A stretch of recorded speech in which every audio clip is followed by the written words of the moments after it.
The usual suspects. Keep it in the family anyway. Playing football, it was all done. In the family, keep it in the family. I think between the two we'll get it. There comes a time in life, and we'll keep it in the family.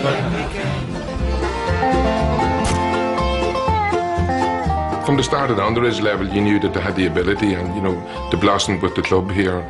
And the natural thing was when they made the Armagh senior team, hopefully you were hoping that they'd make it down to the county team. But I suppose when I was there, Aaron and Stephen were on the panel, and personally, I'd say, being honest, we all found it hard, and it wasn't fair on them when I was there. And it is a bit of relief for me knowing that they're making it on their own now. And in fairness, this year so far, the whole lot have done really well.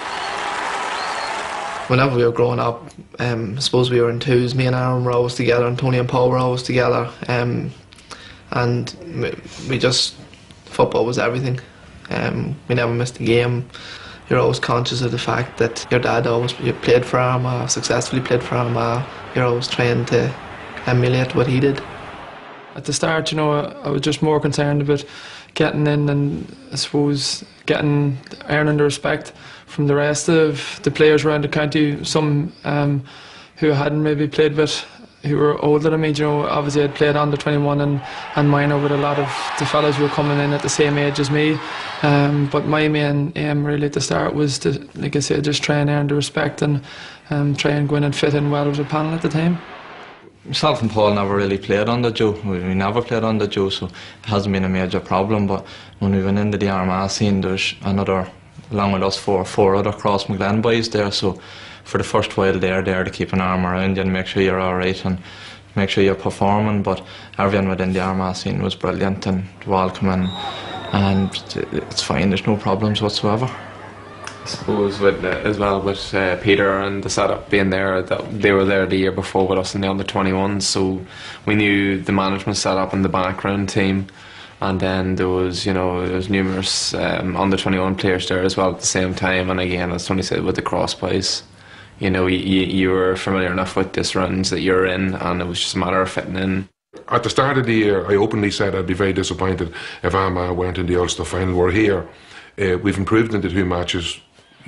By no means we're world beaters yet, but at the same time there's room for more improvement, and I'd be very hopeful that hopefully things go well the next day. Coming off the league where we didn't set the place alight, we were going into the Kernan game and we didn't really know what we were fully capable of, and then going into the down game we didn't realise what Cavan were like, so we didn't really lose our focus going into the down game, because they had beaten Tyrone, who are over the past couple of years have been fantastic.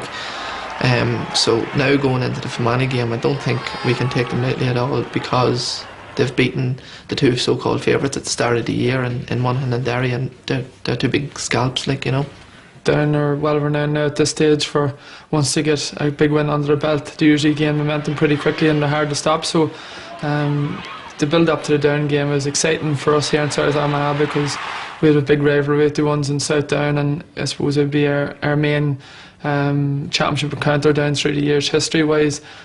Things went more or less according to plan on the day.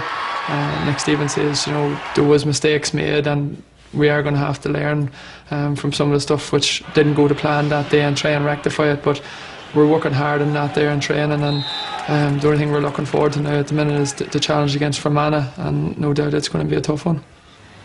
He's probably one of the best managers I've ever worked under. His attention to detail, he makes sure everything's perfect.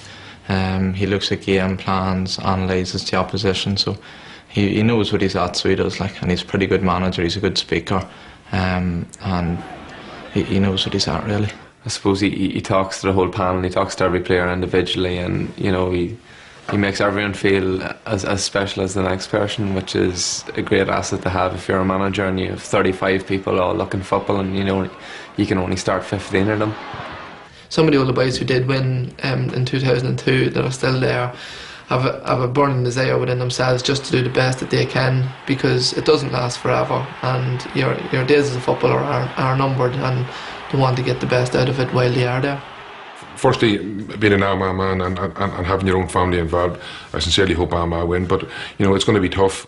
You know, people keep saying that this Armagh team's an old team. It's a very young team with those 2 or 3 older players to lead by example, and all these young boys really want to win in Ulster and win in All Ireland. I think that maybe up front we might just have the edge up front, and that just might be enough to edge it by 2 or 3 points.